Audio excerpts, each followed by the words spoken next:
40 اہل مدینہ کا عمل جو تھا نا، کتابوں میں لکھا ہوا ہے، حدیث کی کتابوں میں، کہ 40 سال کے بعد جو ہے وہ دنیا داری سے ہٹ کے اللہ اللہ کو زیادہ، اللہ اللہ کرنے پر زیادہ فوکس کرتے تھے. یہ ہمارے اسلاف کا معمول تھا کہ بھائی 40 سال کے بعد وہ عبادت کا ریشو بڑھا دیا کرتے تھے. بھائی اب ہم جا رہے ہیں آخرت کی طرف تو اب تھوڑا اللہ کی طرف زیادہ توجہ کرو.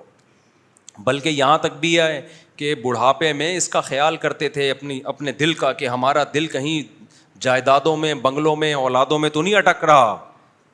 ہمارے حضرت مفتی رشید احمد صاحب رحمہ اللہ تعالیٰ نے وصیت کی تھی مجھے ہسپتال نہیں لے کے جانا، لیکن آپ لوگ نہ کریں ایسی کوئی وصیت.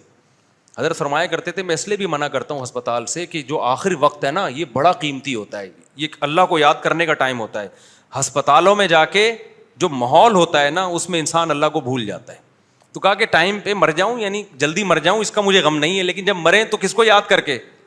اللہ کو یاد کر کے. تو گھر میں آرام سے مرنے دینا مجھے.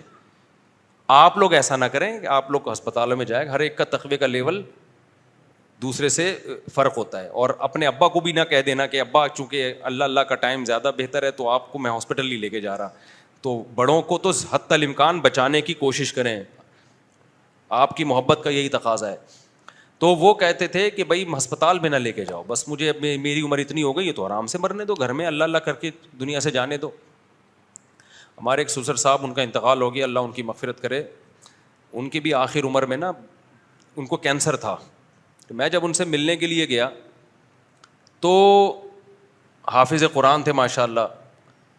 تو میں نے دیکھا ان کے پہ بھی کوئی غم نہیں ہے. جیسے ہوتا ہے نا جو ڈاکٹر بتا دیں کینسر ہے، اب تو گئے، اب تو مر گئے تو کیا ہوگا. میں نے دیکھا تکلیف میں تو تھے، کیونکہ یہ ریڑھ کی ہڈی کی طرف کا کینسر تھا، بہت پین تھا ان کو. تو جب میں ان کی عیادت کے لیے گیا تو انہوں نے کہا کہ بیٹا ہم نے اپنے بڑوں سے سنا ہے، وہ بھی حضرت مفتی رشید احمد صاحب سے بیعت تھے. میرے سسر ہیں نا جو پہلے انتقال ہو گیا، اب تو وہ بھی حضرت سے بیعت تھے جن سے میں بیعت تھا نا، تو ایک ہی جیسی تعلیمات ملتی تھیں سننے کو. تو انہوں نے فرمایا کہ بیٹا ہم نے تو حضرت سے یہی سنا ہے کہ صحت بھی اللہ کی نعمت ہے اور بیماری بھی اللہ کی نعمت. تو بس اچھے اعمال پہ موت آ جائے. تو مجھے اتنی ایک حسرت ہو رہی تھی اور اتنا ایک رشک آ رہا تھا کہ ان کی موت کتنی قریب ہے اور زبان سے کیسے اچھے الفاظ نکل رہے ہیں. کوئی حواس باختہ نہیں ہوئے، کوئی چہرے پہ بے اطمینانی نہیں ہے، اور کہہ رہے چلو اللہ نے ساری زندگی خوشیوں میں رکھا ہے، اب ایک آزمائش میں ڈال دیا، تو اگر صبر کی توفیق مل رہی ہے تو یہ بھی اللہ کی نعمت ہے. اور اسی میں انتقال بھی ہو گیا پھر ان کا. اللہ تعالیٰ مغفرت کرے. دنیا دار آدمی کو دیکھا ہم نے ایسا نہیں ہوتا، وہ پاگل ہے، وہ تھوڑی سی پھنسی نکلنے سے پاگل ہو جاتا ہے.